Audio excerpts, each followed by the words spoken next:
Hello, gorgeous. You're listening to the Girlfriend's Guide to Starting Over. On this podcast, we talk about everything from dating and relationships to personal development. We also speak very candidly about the F word, and by that, I mean failure. So grab a pen, tag a friend, and let's talk about it.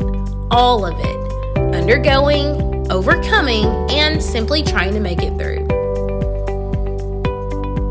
One thing I have no problem owning is the fact that I was not always Coach K, personal development guru.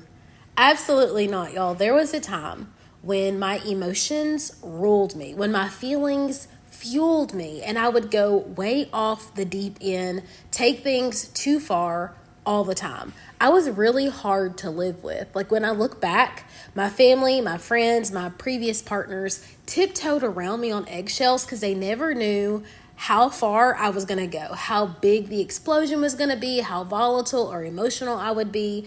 And that is really, really hard to think about.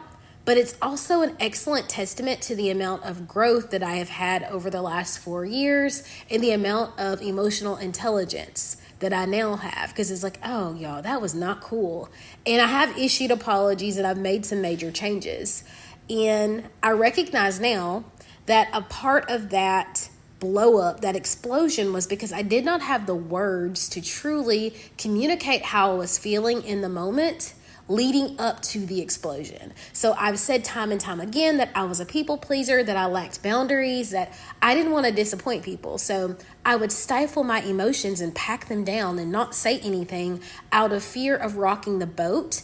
And after so long, that pack down becomes just like compressed emotions. So something small would happen and I would absolutely explode with all of this resentment, with this anger, with this overwhelm, and I could not keep a cap on it.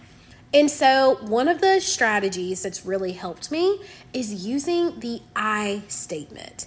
The I statement is a simple way to communicate how you are feeling without any regard for anything else that's going on. It is a substitute, or should be used in place of, the you statement.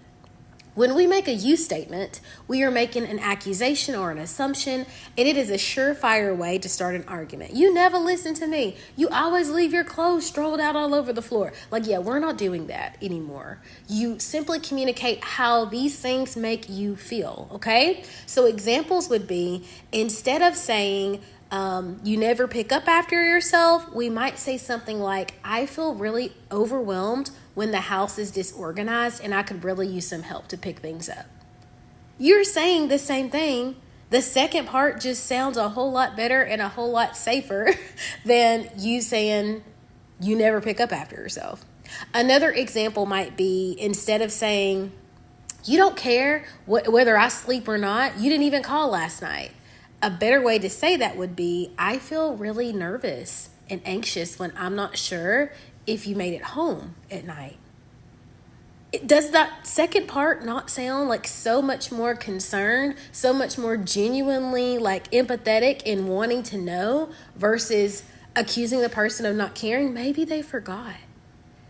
Lastly, you might say, instead of saying, you always make me feel so small, you always make me feel like I don't matter, you might say, I feel really, really sad when I feel like my feelings aren't being taken into consideration, or I don't feel heard. You're saying the same thing, only in the second portion, you're only communicating how you feel, because let's be real, how you feel, how you behave, what you perceive is all you can control. And when we say, I feel this way, it offers the other person the opportunity to say, hey, I'm so sorry. That is not what I meant by that. You know what? I fell asleep. I did forget to call. I did not mean to upset you, or I did not realize that things were so disorganized. Here, I'll pick up some stuff, or I can take out the trash this evening. Babe, if you just tie it up and put it by the door, I'll handle it.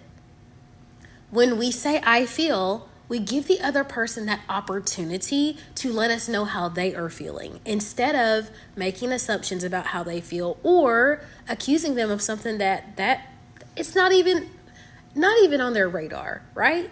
So I encourage you this week to look for little places where you can use an I feel statement instead of making an accusation, instead of starting an argument, instead of pointing the finger. I hope that this helps. It has definitely tremendously enhanced my relationships. I love you, girl, and we'll chat in the next one.